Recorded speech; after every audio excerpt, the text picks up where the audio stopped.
Mesdames et messieurs, bonjour et bienvenue dans cette autre production des Actus Show de Surweb Info TV.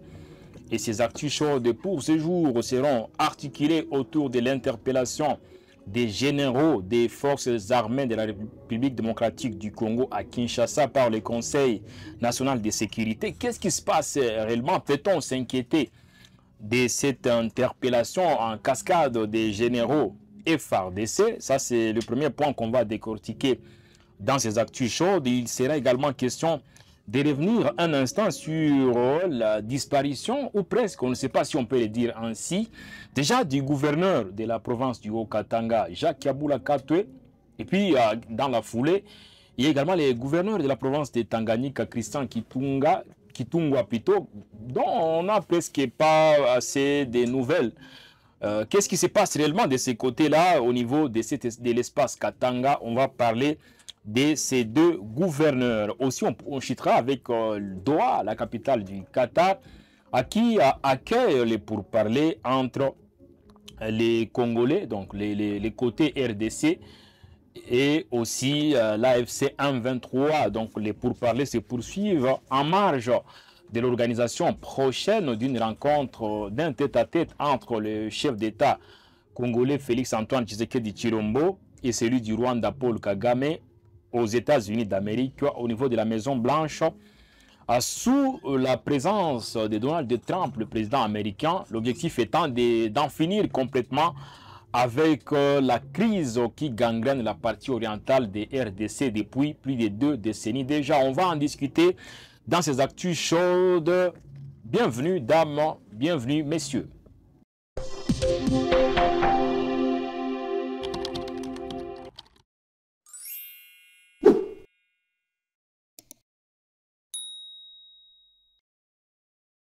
Et pour en parler, je suis une fois de plus avec Jenny Toali, journaliste Web Info Télévision. Bonjour Jenny, bienvenue. Bonjour à vous Richard, bonjour aux téléspectateurs qui sont au rendez-vous. Ça va? En tout cas, ça va. On est en train de clôturer la semaine en beauté. La meilleure des façons, c'est de faire part à notre public quand même des actus chaudes. Comme toujours, à la fin de chaque semaine, on essaie de servir ces internautes qui sont nombreux abonnés à Web Info Télévision, justement pour décortiquer les faits saillants de la semaine. Et aujourd'hui, en suivant très bien les menus, on comprend qu'il y a des bonnes choses au rendez-vous. Il y a une bonne sauce au niveau de la cuisine Web Info TV. On va commencer avec l'interpellation des généraux FARDC à Kinshasa par le Conseil national de sécurité. Qu'est-ce qui se mijote de ce côté-là? Alors, c'est vrai, c'est un présumé complot contre le président Félix Tshisekedi.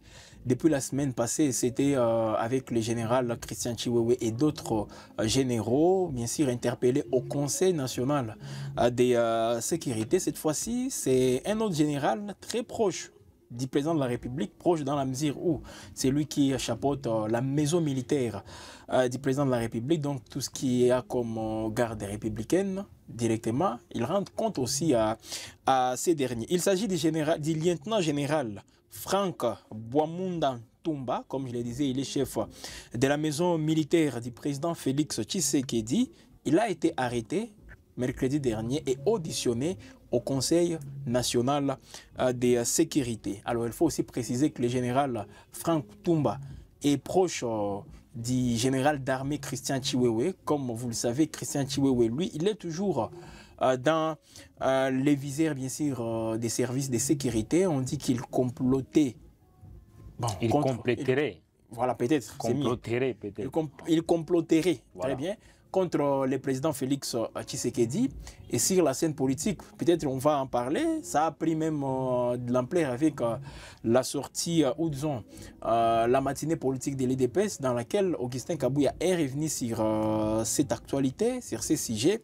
Alors Franck Tumba, il est proche du général Christian Chiwewe, lui aussi accusé d'un présumé, d'être impliqué dans un présumé complot contre le président Félix Tshisekedi. Alors déjà, selon aussi plusieurs sources concordantes, ces arrestations, disons cette arrestation, comme il s'agit d'abord du général Franck Tumba, survient dans un contexte où il y a en tout cas un malaise au sein de l'appareil sécuritaire de la République démocratique du Congo, le président de la République Félix Tshisekedi. Donc, je sens un peu voilà, avec beaucoup plus la haute hiérarchie de l'armée qui est aujourd'hui, qui subit des accusations ça et là. Alors jusque-là, la lumière n'est pas encore faite par rapport à tout ce qui se passe. C'est vrai, c'est toujours des accusations, mais l'opinion est en train de consommer aussi et chacun y va de sa manière, avec beaucoup de spéculations, parce qu'il n'y a pas de communication officielle. Je rappelle aussi que les FARDC avaient annoncé un point de presse et quelques heures après, ces points de presse avaient été reportés à une date ultérieure. C'était justement pour venir expliquer à la population, expliquer aux Congolais et Congolaises tout ce qui se passe, toutes ces arrestations, c'est quoi au juste. Mais jusque-là, les points de presse n'est pas encore organisé. Ici, on précise qu'on parle plus d'interpellation que d'accusation. Ça veut dire il y a des auditions qui sont faites. Pour l'instant, on ne sait pas dégager une conclusion. Mais il y a des fuites. Wow. Il y a des fuites, comme je venais de le dire. Quand Augustin Kabouya, qui est président ad intérim aujourd'hui de l'IDPS, lui-même affirme que le général Christian Chiwewe est passé aux aveux. Il n'a pas nié tout ce qu'on lui reproche. Il est en train de tout faire pour éliminer physiquement le président Félix Tshisekedi. Je pense que c'est Augustin Kabouya qui n'est pas membre du Conseil national de sécurité. Oui, mais il est président de l'IDPS. Ouais. Ça sous-entend qu'il est mieux informé aussi. Il est proche de tous ces gens-là. Il est proche, que ce soit des gens de la maison civile du président de la République, les gens même de la maison militaire du président de la République. Mais il n'est pas la bouche autorisée du Conseil national de sécurité. Ce qu'il a dit n'engage pas le Conseil national de sécurité ou je ne sais pas quel autre service de sécurité. Ça n'engage pas. Mais il ne faut pas aussi minimiser ce qu'il a dit. Mais qu'a-t-il dit Augustin Kabouya. Wow. Il a dit que par rapport à toutes ces interpellations, comment les gens peuvent défendre. Il a commencé par là. Comment les gens peuvent défendre les généraux? On est en train de viser les généraux d'un espace géographique, les Katangais, les Swahiliphones. Comment les gens peuvent réfléchir ainsi? Et puis il a dit, quand le chef de l'État était en train de faire monter tous ces généraux en grade, est-ce que vous lui avez traité des tribalistes comme il le faisait? Vous lui avez traité qu'il est en train de marginaliser une certaine communauté au profit d'une autre? Personne n'est venu pour dire cela. Mais pourquoi vous venez de critiquer ce que les services de sécurité sont en train de faire en interpellant les généraux? Et puis il a affirmé, d'abord le général Christian Chiwewe, lui-même, il est passé aux aveux, il a reconnu tout ce qu'on lui reproche, et jusqu'au point où il a affirmé, bien sûr, qu'il faisait des complots contre le président Félix Tshisekedi jusqu'au point de vouloir l'éliminer. Au fait. Moi, je préfère qu'on... Non, je me base au propos de Kabouya. Wow. Kabouya n'a pas mis ça au conditionnel. Alors, lui, il a affirmé que le général Christian Chiwewe a affirmé tout ça, il a accepté et il était en train de comploter. Il dit qu'il n'a pas nié. Non. Il n'a pas nié, il est passé aux aveux. Il n'a pas nié tout ce qu'on lui reproche. Ça, c'est Augustin Kabouya. Ça, c'est Augustin Kabouya. C'est lui qui est le président intérimaire. Président intérimaire de l'UDPS. Nommé par Félix Tshisekedi. On précise que Félix Tshisekedi, c'est lui le véritable président de l'UDPS. Bon, dans les il a cédé dans les jargons politiques congolais, parce qu'un président de la République ne peut pas aussi jouer ce que je suis en train de dire. Rôle. Il a cédé son fauteuil à un président intérimaire. Mais c'est lui le patron. Mais c'est lui qui a quand même un mot à dire par rapport à ces partis politiques de la majorité au pouvoir. Donc l'UDPS, c'est quand même les poumons au niveau des partis politiques en RDC, l'Union pour la démocratie et le progrès social. D'ailleurs, quand on parle de ces partis, on se souviendra toujours d'Étienne Tshisekedi, le père biologique de Félix-Antoine Tshisekedi Tshilombo, qui avait beaucoup milité, malheureusement, sans pour autant goûter aux délices du pouvoir. Bon, sous Mobutu, il fut ministre. Hein? Non, là, je ne dis pas de la présidence, parce qu'il a dit à plusieurs reprises. Là, il avait même prêté serment dans sa maison à un moment. 2011. Hein? Lorsque Joseph Kabila avait été élevé au rang de président. Donc, le vieux s'était battu, mais il n'a jamais été président. Je pense que, malheureusement, son fils a pris le pouvoir au moment où il décédait. C'est le destin. Le destin est plus fort que tout et malheureusement pour Étienne Tshisekedi et heureusement pour l'UDPS. Mais ce qui est sûr est que le président se sent insécurisé, donc il n'est pas bien. Alors, le président, avec tout ce qui fuite avec ces interpellations, on peut dire justement qu'il n'est pas en sécurité. parce que d'autres sources disent même qu'il y a des renforcements des mesures de sécurité autour du président Félix Tshisekedi. Mais ce qui inquiète beaucoup plus, c'est vrai, les gens peuvent dire que ce sont les individus, mais les institutions restent. Mais il faut tout simplement aussi reconnaître que ce sont les individus qui font les institutions. Donc quand un général comme Franck Toumba, lui qui est responsable de la maison militaire, maison militaire du président de la République, il est aussi interpellé. Comme quoi, il serait aussi impliqué dans ces complots contre le président Félix Tshisekedi. Alors déjà, ça... C'est quand même un personnage clé au niveau de la ceinture sécuritaire du président de la République. Voilà. Et puis on précise que ce sont des gens, pas des gens, ce sont des hauts gradés qui sont placés par le président lui-même. Voilà, placés par le président lui-même, parce que récemment, il y a plusieurs nominations auxquelles on a assisté, même au niveau de la DEMIAP, ces services aussi qui luttent contre tous ces gens-là, ou disons qui traquent tous ces gens-là qui mènent des activités anti-patrie. Il y a eu des mises en place à ces services aussi. La maison militaire, même l'état-major des forces armées de la République démocratique du Congo. Alors c'est toujours dans la lignée de Christian Chiwewe.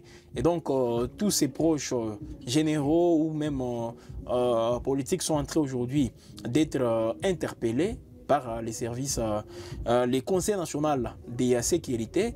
Un service, en tout cas, ça fait des semaines qu'il fait parler de lui aujourd'hui avec toutes ces interpellations, mais on n'a pas la suite. C'est ça aussi le problème. Il y en aura sûrement. Notre mal en patience, tout en restant aussi optimiste qu'on aura la suite. L'armée pourra communiquer, c'est pas l'armée.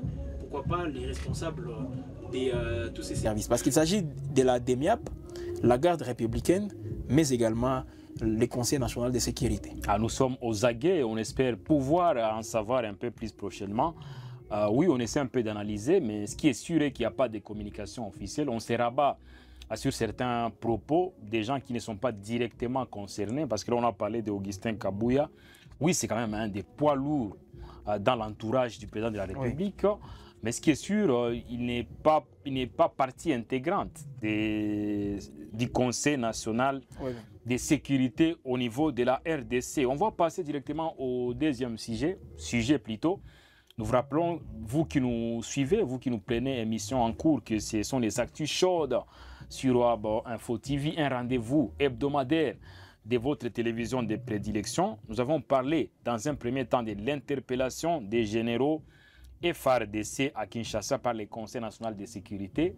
Et puis on va directement ouvrir une autre page, cette fois consacrée au gouverneur au niveau de l'espace Grand Katanga. Donc le gouverneur de la province du Haut-Katanga, Jacques Kiabula Katwe. Bon, est-il en disparition? Qu'est-ce qui se passe réellement? Est-il toujours au Katanga, à Lubumbashi? Ce qui est sûr est qu'on a trop peu de nouvelles ont fuité depuis quelques jours déjà.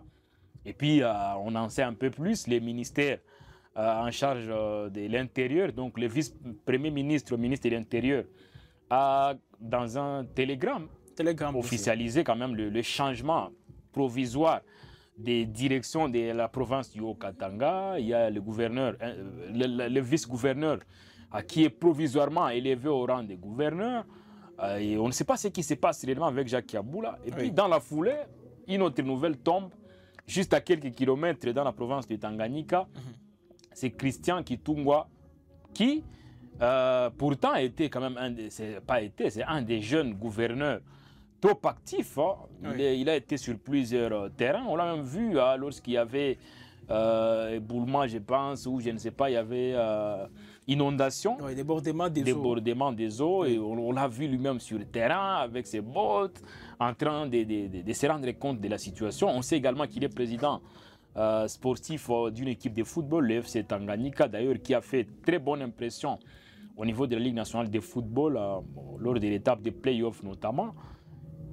Est-il disparu aussi? Qu'est-ce qui se passe également? Donc, déjà, en tout cas, ce sont des... kidnapping ou...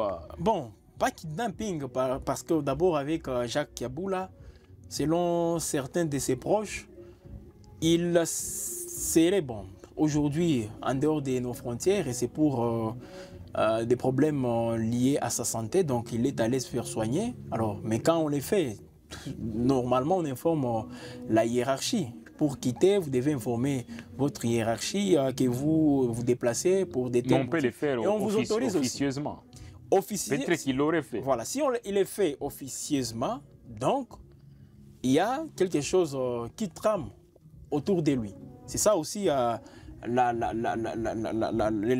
réflexion qu'on peut faire à ce niveau. Mais Jacques Yaboula Katoué, parce que l'interpellation à Kinshasa, la convocation à Kinshasa d'abord, est précédée par les propos qu'il avait tenus dans un meeting le 30 juin, les jours de l'indépendance, à Lubumbashi, devant ses partisans, devant d'autres membres même de l'Union sacrée, où il analysait la guerre qui se vit aujourd'hui dans la partie est de la RDC, qualifiant Joseph Kabila, Corneille Nangaa des Congolais, et leur sort peut être réglé même à l'interne. Il n'y a pas de problème. Mais parlant d'abord de Nangaa, il a dit que Nangaa il est manipulé par les Rwandais. C'est les Rwandais notre cible. Voyons les Rwandais, finissons-en avec les Rwandais et non pas avec ces Congolais-là, parce que leur sort sera réglé à l'interne. Il avait dit cela. Alors, dans la foulée, c'est son péché principal. C'est son péché principal peut-être. Et dans la foulée, quelques jours après, le 8 juillet, c'est un télégramme du ministère de l'Intérieur qui tombe, les convoquant à Kinshasa pour des explications. Alors, et après... Il ne s'était pas rendu à Kinshasa. Jusque-là. Peut-être avec pour motif, le ministre de l'Intérieur était en déplacement à Doha au Qatar. Mais c'est une raison qui n'est pas aussi fondée parce que les ministres peut ne pas être là, mais il y a quand même tout un ministère. Mais ce qui est sûr au niveau du contour de ces dossiers, sa non-présence à Kinshasa, il y a trop peu d'informations qui ont fuité. Trop peu d'informations. On n'en sait pas trop, on n'a pas assez d'éléments là-dessus. Voilà, on n'a pas assez d'éléments, mais ses proches qui disent qu'il a des problèmes de santé et ça ce sont ses proches qui confirment cela, il est à l'étranger pour se faire soigner. Mais ce qu'on peut retenir est qu'on n'a pas de nouvelles déjà qui a bougé depuis quelques jours. Mais d'autres sources au niveau de Kinshasa disent que les gouvernements, les ministères de l'Intérieur lancent un avis de recherche. Pas un mandat d'amener comme les uns peuvent l'estimer, tout ça. C'est pas ça. Cette fois, il n'y a pas de millions qui ont été mis en jeu pour celui qui pourra... C'est pas dans ce sens. Avis de recherche, où est le gouverneur? Donc, montrer qu'il s'inquiète aussi de cette disparition. Mais très souvent, lorsqu'il y a avis de recherche, il y a une cagnotte qui est placée. Celui qui retrouve le gouverneur aura une contrepartie. Voilà, mais là, on a vu le ministre de la Justice à l'époque, à plusieurs reprises, faire... C'est que les gens avaient qualifié comme étant une folie.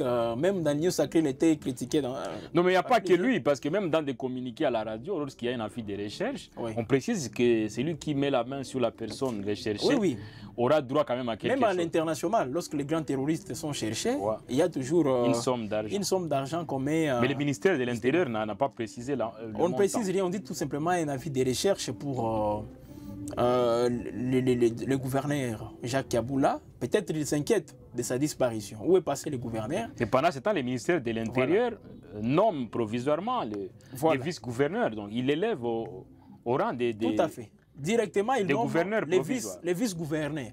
Et provisoirement. Ces mêmes vice-gouverneurs étaient dans les meetings. Dans les meetings, à côté de Jacques Yaboula. Mais il avait 10 mots. Il avait 10 mots, bien sûr. Mais il était là quand le gouverneur faisait son meeting. Il applaudissait aussi. Comme qui dirait, il était d'accord avec ce que disait Jacques Yaboula. C'est son chef de toutes les façons, voilà. Direct. Mais c'est lui qui assume aujourd'hui la gestion des affaires courantes comme gouverneur d'intérim à Lubumbashi. Mais Yaboula, on ne sait pas où est-ce qu'il est. Et c'est peut-être dans cette optique que le ministère de l'Intérieur a jugé beau dénommer un intérimaire. Ça veut dire que le ministère de l'Intérieur n'a pas eu un bon retour par rapport à la présence. Vous convoquez quelqu'un à Kinshasa, il ne vient pas. À Lubumbashi, il n'est pas à Lubumbashi. Vous essayez un peu de demander où est-ce qu'il est. Vous ne trouvez pas de réponse. Et puis on lance directement, on nomme son vice-gouverneur. Mais là, on parle quand même du gouverneur de la province du Haut-Katanga. C'est quand même un des puissants, c'est un des poumons de l'économie congolaise. Voilà, c'est cette province-là. Tout à fait. Parce que si vous voyez, en termes de contribution au budget national, le Haut-Katanga contribue énormément. Et puis Jacques Yaboula, à plusieurs reprises, quand même, il a organisé des meetings en faveur du président de la République. En faveur du président. Et le président lui-même a organisé beaucoup d'activités au niveau de la province du Haut-Katanga, chapeautées par Jacques Yaboula. Et puis par la suite, Jacques Yaboula, apparemment, il faisait un parti du présidium de l'Union sacrée, mais au niveau, celui le président de l'Union du présidium, membre du présidium de l'Union sacrée au niveau de la province du Haut-Katanga. C'était lui d'ailleurs l'équipe. Le numéro 1 provincial. Donc ça veut dire, on est surpris de la tournure des événements dans un si laps de temps. Avec la gestion de l'IDPS, il faut s'attendre à tout ça. Pourquoi je l'ai dit? Parce que d'abord, Jacques Yaboula n'est pas de l'IDPS. Il fut membre du PPRD lorsqu'il devient gouverneur en 2018. Mais que vient faire l'IDPS dans cette histoire? Je vais vous expliquer. Lorsqu'il devient gouverneur, c'était sous le label du PPRD, de Joseph Kabila. Et puis lorsqu'il n'est pas les seuls. Il n'était pas les seuls. Lorsqu'il y a eu aussi cette rupture de la coalition FCC-Cash, du mariage FCC-Cash, il est de ceux-là qui ont opté pour l'union sacrée de Félix Tshisekedi. Et c'est sur base de cette union sacrée qu'il a été élu gouverneur, réélu plutôt gouverneur de la province du Haut-Katanga. Mais il n'est pas membre de l'IDPS. Il a son propre parti appelé ARD. Alors, ce parti, c'est vrai, qui est dans des plateformes affiliées à d'autres partis de l'IDPS, même pas affiliés, mais ce sont des regroupements qui soutiennent le chef de l'État, Félix Tshisekedi. Par ricochet, il est attaché au président de la République, mais il n'est pas de l'IDPS. Et puis l'IDPS, pourquoi j'ai dit avec l'IDPS, il faut s'attendre à tout. L'IDPS aujourd'hui veut se rassurer et ne fait pas confiance à beaucoup de gens, même les gouverneurs, même les ministres. L'IDPS n'a pas confiance en ces gens. Mais moi, je ne veux pas qu'on substitue directement les actions du ministère de l'Intérieur à l'IDPS. C'est pas ça. Mais les mêmes ministres de l'Intérieur, c'est l'IDPS qui donne les ministres de l'Intérieur. Là, c'est le président de la République. Voilà, mais depuis qu'il est là, tous les ministres de l'Intérieur sont de l'IDPS. Voilà, peut-être que c'est par coïncidence. Ne vous en faites pas. Ils sont là-bas et ils nous montrent en termes de gestion, c'est qu'ils ont appris dans leur parti politique l'IDPS. Donc ce qu'ils sont en train de faire, peut-être c'est ce qu'ils ont appris. Et l'IDPS aujourd'hui, c'est quoi l'idée? Avec les élections d'abord, ça a commencé par... l'IDPS voulait se rassurer qu'il a un nombre d'élus, qu'il a des sièges aussi, qu'il a beaucoup de sièges par rapport à d'autres partis politiques. Et l'IDPS a obtenu cela. Aujourd'hui, l'IDPS, il y a des provinces qui sont gérées par des gouverneurs et l'IDPS doute même de ces gouverneurs. Vous venez de parler des Christian Kitungwa du Katanga, avec les accusations. Il n'est pas aussi de l'IDPS. Voilà. Donc, c'est cette ceinture-là. Et là, c'est la province du Katanga. Mais aussi, on précise que les gouverneurs sont élus par les députés provinciaux. Par les députés provinciaux. Voilà. Donc, ça veut dire que ce n'est pas forcément des gens qu'on place. Voilà. Ce n'est pas des gens qu'on place. Mais les ministres de l'Intérieur, les vice-premiers ministres, c'est lui le patron. Il est le patron d'un gouverneur qui est élu. Ça veut dire... Voilà. Une fois élu, automatiquement, il devient patron. Et il a aussi une mainmise sur ces assemblées provinciales qui élisent ses gouverneurs. Mais il n'a pas une décision par rapport à l'élection des gouverneurs. Voilà, il n'a pas une décision. Ça, c'est important. Mais politiquement, comme c'est le président de la République qui est là, il sait, il place des gens pour concourir justement au poste électif.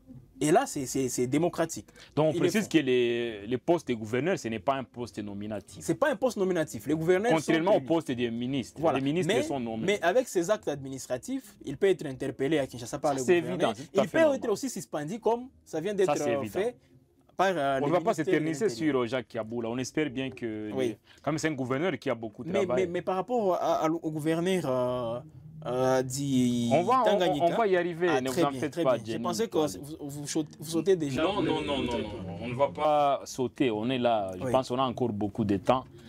Et on va parler quand même de ces jeunes gouverneurs. On essaie un peu comme de passer en revue ces quelques réalisations. Oui. Bon, je ne sais pas si c'est lui qui a complètement changé les choses au niveau de la province du Tanganyika. Oui. Mais c'est quand même un jeune gouverneur trop actif sur le terrain, dont on n'a pas aussi assez de nouvelles jusque-là. Cette fois, le ministère de l'Intérieur, je ne sais pas si vous avez lu un télégramme quelconque, il n'a jamais été interpellé par le ministère de l'Intérieur. Voilà. Aucun avis de recherche n'a déjà été lancé pour retrouver ces gouverneurs. Mais certains bruits de couloirs nous informent que le gouverneur de Tanganyika, Christian Kitungwa, serait également porté disparu. Au-delà de ces bruits de couloirs, c'est proche alerte d'abord. Depuis lundi dernier, les gouverneurs seraient aux arrêts à Kinshasa. Seraient aux arrêts. Alors, on le soupçonne d'être en collaboration avec l'AFCM 23. Il aurait été arrêté à l'aéroport par le Conseil national de sécurité à son retour d'Égypte. Il venait de l'Égypte. Ce téléphone ne passe plus. Selon ses proches, ce téléphone ne passe plus. Voilà donc. Et puis les bruits de couloir ont commencé. Voilà, mais pour le moment, officiellement, le ministère de l'Intérieur n'a rien dit, à moins que le ministère dise un mot après cette émission. Alors c'est toujours aussi le cas quand il y a des arrestations liées à la province de Tanganyika, depuis un moment, depuis que la guerre a éclaté au niveau de la partie orientale, la province de Tanganyika, c'est parmi les provinces ciblées. Ça veut dire la FC23 est presque aux portes de cette province. Les derniers verrous, ça reste Uvira. Et puis après, on peut directement aller vers la province de Tanganyika. Et puis depuis lors, on sent qu'il y a beaucoup de mesures qui ont été prises. Il y a même apparemment certains mercenaires, entre guillemets, qui seraient appelés et qui seraient passés par cette province pour aller renforcer la sécurité au niveau d'Uvira.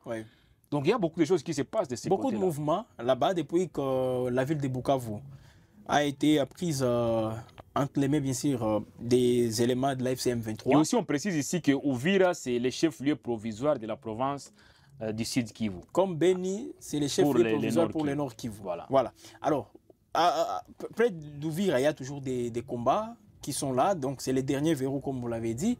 Et au niveau de la province de Tanganyika, il y avait aussi cet engouement, parce que les gens se demandaient qu'est-ce qui va arriver, parce que la FCM23 est dans des provinces déjà, le Nord et le Sud Kivu. S'ils veulent aller jusque dans les Grands Katanga, ils doivent passer par la province de Tanganyika. Et on a vu justement ces gouverneurs aussi se mobiliser pour rassurer la population. On a vu même plusieurs missions des FARDC, que ce soit au niveau de la 3e zone de défense, que ce soit même l'état-major général des FARDC.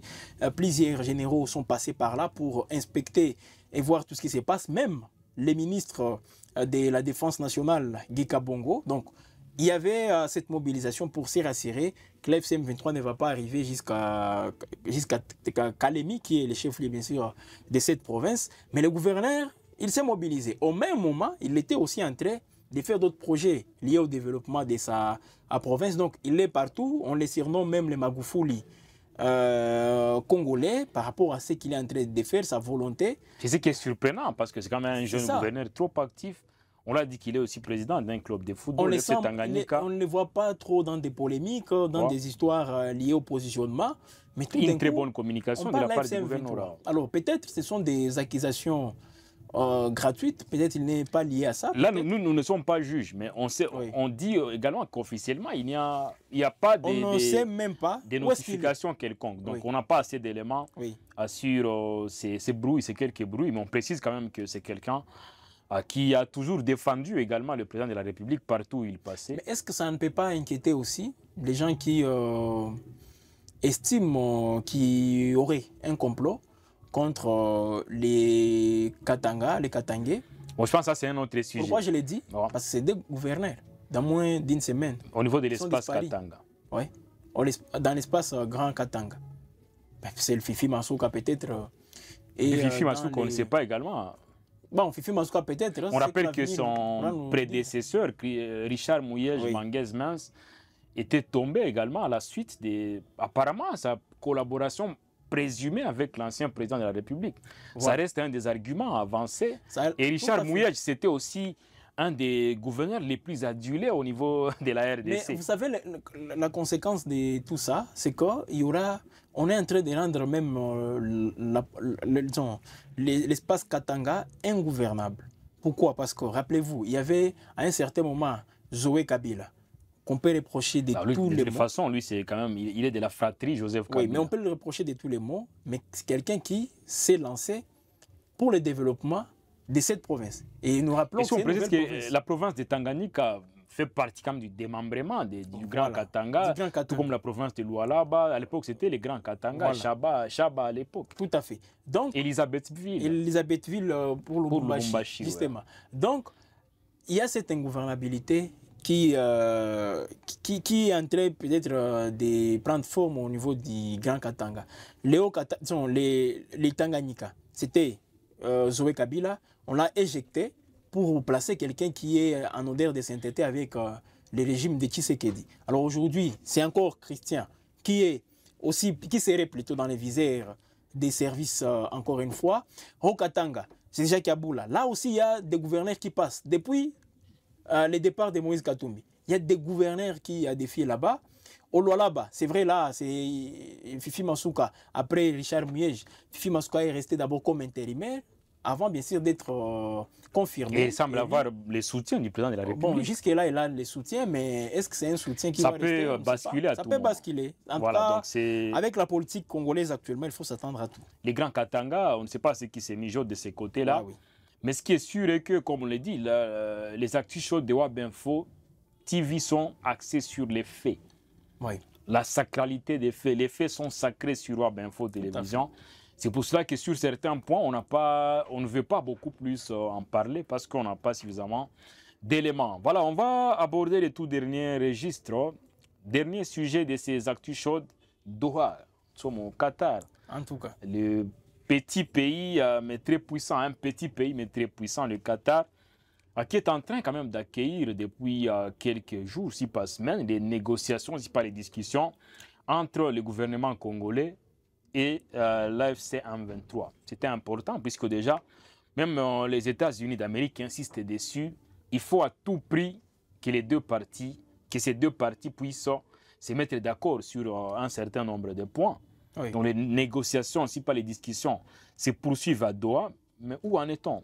Alors, jusque-là, difficile à dire si les choses avancent bien ou pas, mais selon quelques sources, bien sûr, qui ont des entrées, justement, au sein de toutes ces discussions au Qatar, bien sûr, disent que les partis sont entrés à discuter sur les cahiers des charges, chacun vient avec son cahier des charges, quelle sera la suite des événements, et c'est là où les partis sont bloqués, mais il y a aussi, comme vous venez de le dire, la pression des Américains. Les Américains veulent en finir directement, et les besoins pour les Américains veulent d'abord que d'ici la fin de cette semaine, qu'il y ait un compromis entre les gouvernements congolais et l'AFC M23 pour préparer l'ultime rencontre Kagame et Tshisekedi à Washington. Justement parce que ça va intervenir à la fin de ces mois de juillet. Mais il faut sauf imprévu. Sauf imprévu, bien sûr. Alors, parmi les imprévus, on peut entrevoir. Donc, parmi les imprévus, on peut prévoir déjà le blocage des Doha. S'il y a blocage et que les choses deviennent encore un tout petit peu longues, nous risquerons peut-être... même les Américains risqueraient peut-être de revoir leur agenda. Mais ils insistent, ils ont même dépêché quelques envoyés spéciaux Tout à sur fait. place. Ils insistent sur ces points. Et aussi, on rappelle qu'il y a quelques jours, le ministre de l'Intérieur du Qatar a réuni ses deux homologues, mais de manière séparée. Donc, le ministre congolais en charge de l'Intérieur et celui du Rwanda également qui est chargé de l'Intérieur. Oui. Et puis, donc, de manière séparée, il voulait quand même s'imprégner de la situation, puisqu'on rappelle ici que les deux ministres ont été associés à ces pourparlers à titre d'observateurs. Justement. Ils sont sur place à Doha, au Qatar, puisque déjà, c'est pour un tout petit peu légitimer, c'est ce qu'on dit, je pense, légitimer tout ce qui a trait aux différentes délégations. Que le gouvernement endosse ses responsabilités. Ça veut dire il y avait un peu de doutes émis à part la partie M23, AFC M23, qui n'était pas du tout satisfaite en tout cas de la délégation congolaise. Et puis, il fallait rajouter au moins le ministre de l'Intérieur pour donner du crédit. Oui, qui interviennent comme les observateurs et leur présence ne passe pas aussi inaperçue. Les facilitateurs, et là, comme vous avez dit, c'est le Tchèque Abdulaziz Bin Faisal, Cher. Bin Mohamed, voilà, cher, voilà, cher. Comme on le dit souvent, bien sûr. Qu'est-ce qu'il a fait? Il a réuni de manière séparée les deux ministres de l'Intérieur des deux pays. Alors, ces réunions ont permis d'exploiter divers sujets d'intérêt commun et d'examiner les moyens de renforcer la coopération et d'améliorer les mécanismes de travail conjoints. Donc là, indirectement, on peut dire tout ce qui s'est fait, tout ce qui a été conclu à Washington se poursuit, mais également à Doha. Et là, c'est dans la manière beaucoup plus pratique. Donc, les Qatar jouent aussi son rôle pour se rassurer que les ministres vont tout faire pour matérialiser ce qui a été conclu. Alors la question du M23 n'est pas aussi à mettre de côté, comme je l'ai dit toujours, c'est l'œil du cyclone. Alors il faut donc en parler. Et heureusement, les deux ministres sont à Doha, observent, et je crois qu'ils sont en train de s'imprégner de tout ce qui se passe, bien sûr, aujourd'hui entre M23 et le gouvernement congolais. Mais le plus important, c'est que les deux parties aboutissent quand même par un accord. Et qui est justement ces retours au calme dans des zones aujourd'hui qui ont été frappées par ces affres de guerre, qui continuent toujours même à être frappées par les affres de guerre. On n'a jamais été si proche quand même d'un accord historique comme c'est le cas actuellement. Tout à fait. En tout cas, c'est parce que je crois que Washington a dressé les lits pour que d'autres processus liés à ces conflits puissent aussi se conclure directement. Et c'est comme ça que nous voyons Washington, Doha aujourd'hui. Eh bien, c'est vrai, il y a un petit blocage, mais nous pensons que ça va... trouver solution. On trouvera justement cette solution et que les deux présidents maintenant finalisent tout à Washington d'ici fin juillet. Tous les regards sont rivés vers Doha, la capitale du Qatar, qui est en train d'accueillir ces discussions entre l'FCM 23 et le gouvernement congolais tel que cela avait été exigé. Donc ça veut dire ce dont l'AFC M23 avait besoin, c'était sa participation, donc son implication dans cette histoire. Voilà, très bien. C'est vrai que le M23 voulait et le Qatar a opté pour ces plans-là. Parce qu'avant d'associer le M23 au Qatar, il y avait aussi les discussions entre le gouvernement congolais et le gouvernement rwandais. Et puis, comme le M23 fait parler toujours de lui, et même sa voix a été entendue, on l'a aussi associé dans un processus séparé, RDC M23. C'était tellement important. Très important en tout cas. Voilà, de toute façon, c'est tout ce qu'on peut vous dire par rapport à Doha. Donc, c'est cette capitale où se concentre 80% de la population du Qatar. Donc, le Qatar, d'ailleurs, c'est un petit pays qui a moins de 12 000... c'est pas en termes de superficie, ce n'est pas le dernier. Qui a moins de 12 000, je pense qu'il y a le Vatican. Ah, il y a aussi le Vatican. Ouais. Il y a moins de 12 000 kilomètres carrés. Ça veut dire Kinshasa est plus vaste que le Qatar. Le Qatar, c'est au moins 11 fois, non pas 4, plus de 4 fois dans la province du Nord Kivu. Le Nord Kivu, c'est près de 60 000 kilomètres carrés. Donc, c'est un petit pays. C'est pas la vasteté d'un pays avec qui compte. Avec son pétrole. C'est pour cela que des gens comme les savants Eddy Malou disent que la RDC est grande par rapport à quoi? Voilà. C'est pas seulement la grandeur d'un pays n'a rien à voir avec sa puissance. N'a rien à voir peut-être avec sa superficie. Bon, bien sûr, la grandeur a trait à la puissance. Voilà. Ça, il faut quand même le noter. Voilà. Puisque, imaginez-vous un pays qui a moins de 12 000 km². Aujourd'hui, c'est ce pays qui est en train de se battre pour qu'il y ait la paix, voilà. Surtout au niveau d'un vaste pays qui est la RDC. Justement, donc le Qatar s'impose, hein? Ça c'est vrai. On a dit que le Nord Kivu c'est près de 60 000 km². Pourtant, ce n'est pas la plus vaste province de la RDC. Au moins, elle occupe la 16e... Même pas dans la province Nord Kivu occupe la 16e position au classement des provinces les plus vastes de la RDC. Voilà donc, mais les Qatar. Et là, c'est très important de les souligner. La grandeur d'un pays ne se limite pas à sa superficie. On peut avoir une grande superficie, mais si on n'est pas grand, on n'a pas une puissance aussi, on n'a pas une force dissuasive, on ne sera pas même respecté. Vous ne pouvez inquiéter personne. Mais le Qatar, aujourd'hui, avec son leadership, avec son potentiel aussi économique, est en train aujourd'hui de mettre autour d'une même table, même l'Israël, même d'autres pays aujourd'hui dans le Moyen-Orient, plusieurs conflits, Ukraine, Russie, l'Israël, l'Ukraine, c'est quoi, le Qatar arrive aussi à se mettre là comme médiateur. Et c'est comme ça que ce qui est surprenant, que le Qatar n'a que deux principales richesses, qui sont les gaz naturels liquéfiés et le pétrole. Voilà. Il n'a que deux principales richesses. Pourtant, la RDC en a des tonnes. Ce qui est surprenant, le Qatar sait exploiter ses richesses et sait les bonifier. Tout à fait. Pendant que côté congolais, on ne sait pas ce qu'on en fait. Et c'est ça la grande surprise. Aujourd'hui, le Qatar dépense des milliards de dollars.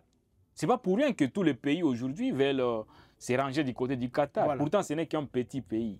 En tout cas, ils ont réussi avec seulement deux principales richesses. Attirer le monde entier au Qatar.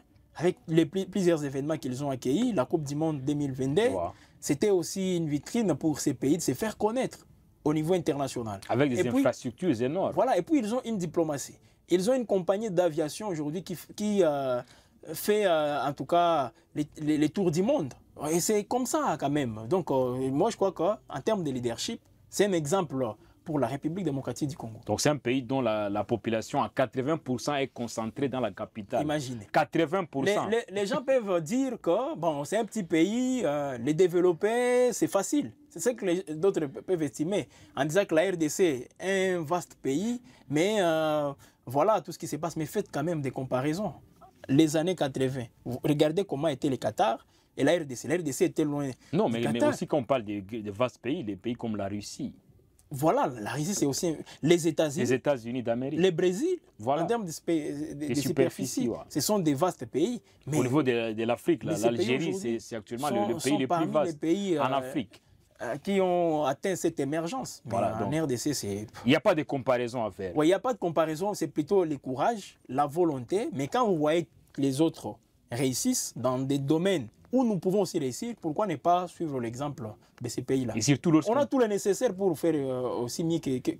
Lorsqu'on parle des minéraux, la RDC, c'est quand même un pays solution, comme d'ailleurs on l'a dit, dans presque tous les domaines. Mais pendant ce temps, les Qatar n'a que deux principaux minéraux, donc on n'a que deux principales richesses. On va rester toujours là en train de dire RDC, pays solution, juste des théories, juste des écrits.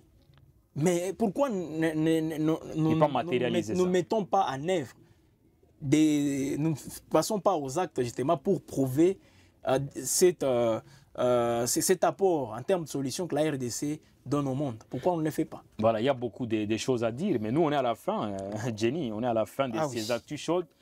Ça a toujours été un plaisir de vous avoir sur ce plateau pour bavarder positivement, bien sûr. Positivement. Sur des questions d'intérêt national. Comprendre tout ce qui se passe. Voilà. Bien sûr, ce sont les actualités, comme vous avez à le dire. Nous restons dans les faits, surtout cette sacralité, bien sûr, des faits. Et c'est comme ça qu'on peut vous servir. Loin de nous, des polémiques. C'est vrai, il y a des polémiques qui peuvent dominer les réseaux sociaux. Nous, on vient justement, en les commentant, c'est pour apporter de l'éclairage. Voilà, on les fait en toute indépendance surtout. Merci beaucoup de nous avoir suivis. Pour vous qui nous aviez pris émission en cours, on vous rappelle que l'émission a été articulée sur l'interpellation des généraux FARDC à Kinshasa par le Conseil national de sécurité. C'était le premier sujet qu'on a décortiqué sur ce plateau. On s'est apaisanti également sur la disparition, ou presque. On ne sait pas ce qui se passe. On est un peu confus par rapport à ce qui se passe au niveau de l'espace Katanga. Plus exactement au niveau de la province du Haut-Katanga, le gouverneur Jacques Yabula, on ne sait pas où il est exactement. Et puis, il y a également, on nous signale qu'au niveau de la province de Tanganyika aussi, le gouverneur Christian Kitungwa, apparemment serait disparu aussi. On n'en sait pas plus et on ne saura pas vous le confirmer. Et puis, on a chuté avec Doha, les pourparlers se poursuivent entre le gouvernement congolais d'un côté et de l'autre, l'AFC M23. On vous a fait quand même part de la température qui prévaut à Doha actuellement. C'est un pays qui fait habituellement chaud. C'est dans cette chaleur que les deux parties sont en train d'échanger sur des questions importantes. Question de planter les décors avant la très attendue rencontre entre le président Félix Tshisekedi et Paul Kagame à Washington en présence de Donald Trump, le président américain, pour en finir complètement avec l'accord de paix et qu'on puisse quand même retrouver la paix dans la partie orientale des RDC. Merci de nous avoir suivis. N'oubliez pas surtout de cliquer sur s'abonner pour vous abonner massivement et suivre nos informations régulièrement au quotidien sur Web Info Télévision. À très bientôt. Ciao.